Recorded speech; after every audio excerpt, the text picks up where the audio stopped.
going to say something to our partner or do something, sort of to our partner inadvertently, of course. Not saying we do this on purpose, but sometimes we're going to get it wrong. Sometimes meanings are going to get mixed up. People are going to interpret things a different way, and it's actually going to cause our partner some sort of pain or sort of get them angry, something like that. And even though we didn't mean to do that, and it sort of got out of hand, we still need to fix that.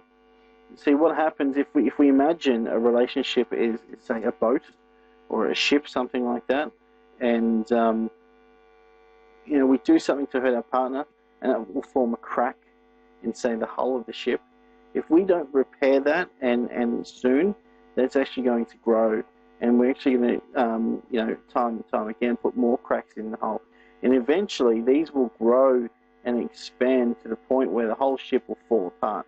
That's how the majority of relationships fall apart. It's lots of little things that don't get fixed that then cause way bigger problems in the future. And back when I was engaged, there was this one instance where I was actually down sort of in DY, something like that, and I was picking up my fiance, and it was night time, and so I was sort of a bit tired, and I just wanted to go home, and she was part Italian, so she's sort of dark skinned and quite fiery sort of thing, and I was picking her up, and she was trying to show me something she was obviously excited about.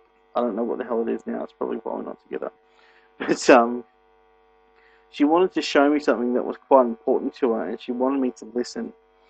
And she kept going on about it, and my response was a very casual, very blasé, very disinterested, yeah, that's nice, get in the car. And that actually showed her that I wasn't actually paying attention or having any value into something that was important to her. And she was obviously quite upset and hurt by this. So much to the point where for the next, say, 4 years of our relationship, she brought it up at every single possible moment. I couldn't get away from it. She wouldn't let go of this grudge, and that's because I hadn't fixed it. I hadn't, sort of repaired it and fixed it. And so, how do we do that? Well, quite simply, we actually need to apologize. I know a lot of people out there thinking, oh, but I apologize all the time, or that's not going to work, or apologies are insincere, whatever. It's not just any apology. It actually needs to be a perfect apology. It's not just sorry or I'm sorry or something like that. It needs to be a perfect apology. And there's actually 3 steps to giving a perfect apology. Okay? So the first step is you actually need to say I'm sorry. Okay? Starts off with I'm sorry. We need to say I'm because we need to own it. And we need to say the sorry. And this needs to be genuine. It needs to be a genuine apology.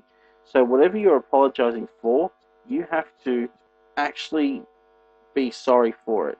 If you don't think that there's something you need to apologize for, but you try to apologize for it anyway, then it's not going to come across as genuine. So you need to be sorry for, genuinely for something. You actually then also need to identify what you're apologizing for. Okay, so you need to take ownership of it.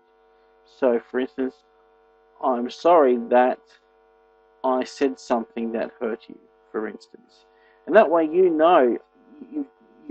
taking ownership of what you did. I said something and that caused you pain, and I'm sorry for that.